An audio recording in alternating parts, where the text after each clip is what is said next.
Assalamualaikum warahmatullahi wabarakatuh dan salam sejahtera. Allahumma salli ala Sayyidina Muhammad wa ala ahli Sayyidina Muhammad. Kepada saudara-saudari yang saya hormati, uh, terima kasih kerana sekali lagi kita bertemu di dalam siri review buku ringkas yang saya letakkan di channel YouTube saya.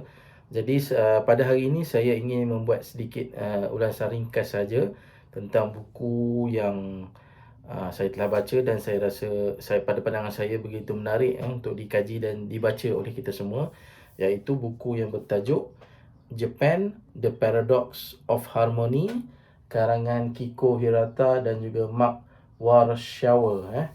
Jadi kedua-dua penulis ini merupakan seorang ahli akademik, seorang associate professor dan profesor yang telah menulis tentang sebuah karangan yang baik tentang negara Jepun.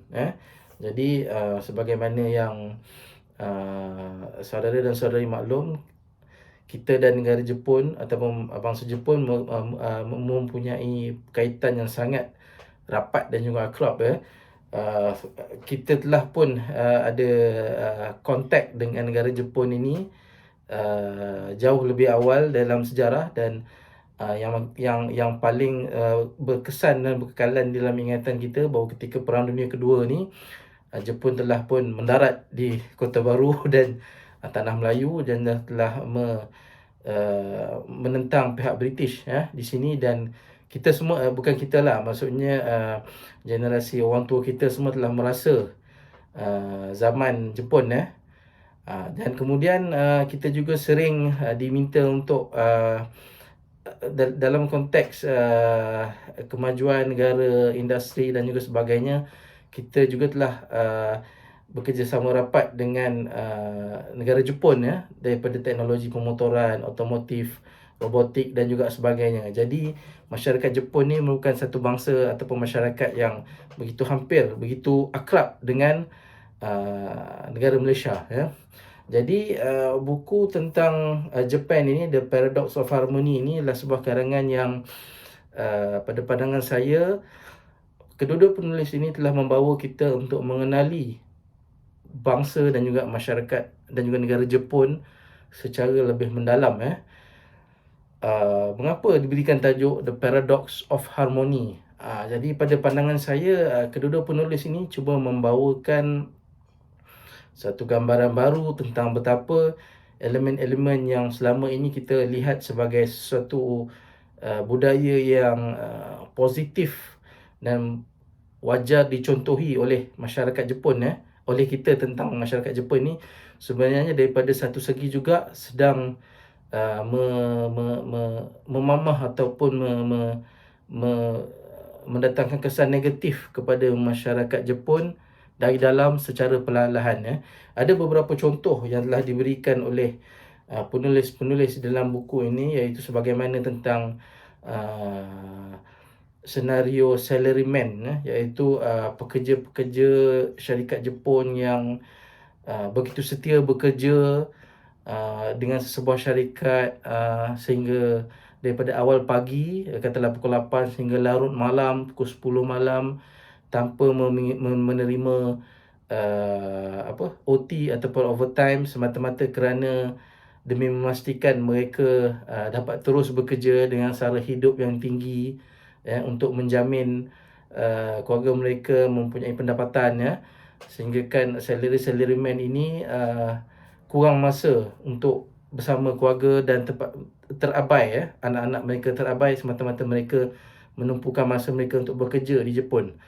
Dan kedua, kita juga tengok bagaimana wujudnya insiden-insiden sebagai seperti lonely death, di mana orang-orang tua di Jepun yang anak-anak mereka sudah keluar ke bandar akhirnya mati berseorangan di rumah. Ada antara kes-kes yang telah disebutkan tidak ditemui berbulan-bulan, dan didapati mereka telah mati bersendirian di rumah kerana anak-anak mereka keluar ke bandar untuk bekerja. Selain daripada itu, buku ini juga membuat satu sorotan yang agak mendalam tentang insiden reaktor Fukushima. Bagaimana kita tahu insiden reaktor Fukushima yang rosak akibat terkena tsunami ya.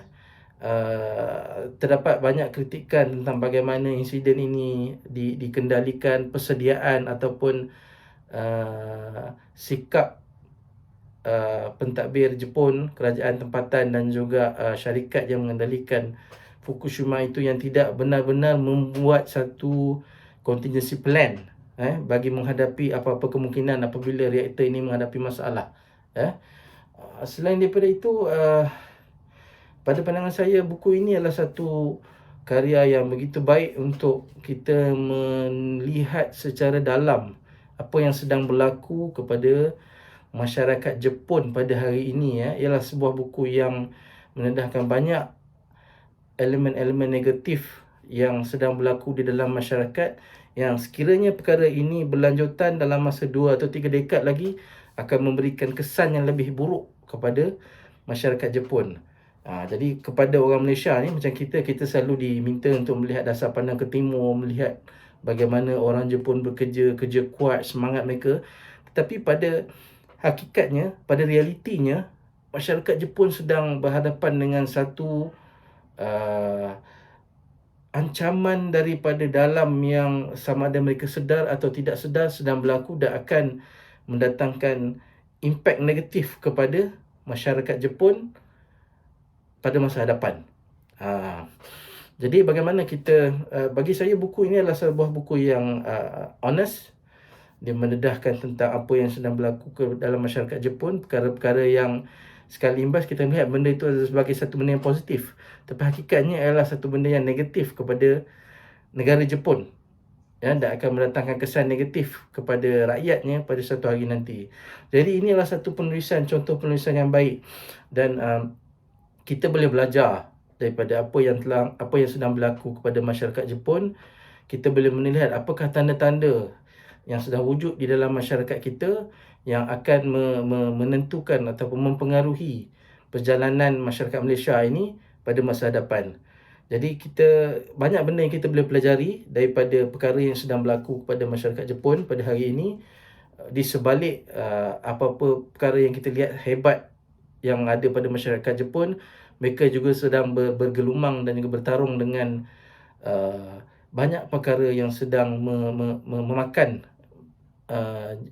masyarakat dan juga generasi muda Jepun pada hari ini, dan pastinya akan mendatangkan kesan buruk pada masa hadapan. Dan mungkin saya cadangkan untuk anda dapatkan buku ini, dan penulis-penulis Malaysia, ahli-ahli akademik juga perlu menulis perkara yang sama, mengenal pasti apakah elemen-elemen ataupun senario-senario yang sedang berlaku di dalam masyarakat Malaysia ini yang sebenarnya sedang memakan ataupun memusnahkan masa kehidupan berkualiti ataupun quality of life rakyat Malaysia pada hari ini. Jadi terima kasih kerana menonton video ringkas ini, dan saya cadangkan saudara dan saudari dapatkanlah buku ini untuk mendalami apakah sebenarnya yang sedang berlaku di dalam masyarakat Jepun di sebalik segala kehebatan yang kita diwar-warkan, dimomok-momokkan tentang masyarakat Jepun ini. Ialah satu pengajaran ataupun iktibar yang kita boleh dapati daripada mereka. Sekian, terima kasih.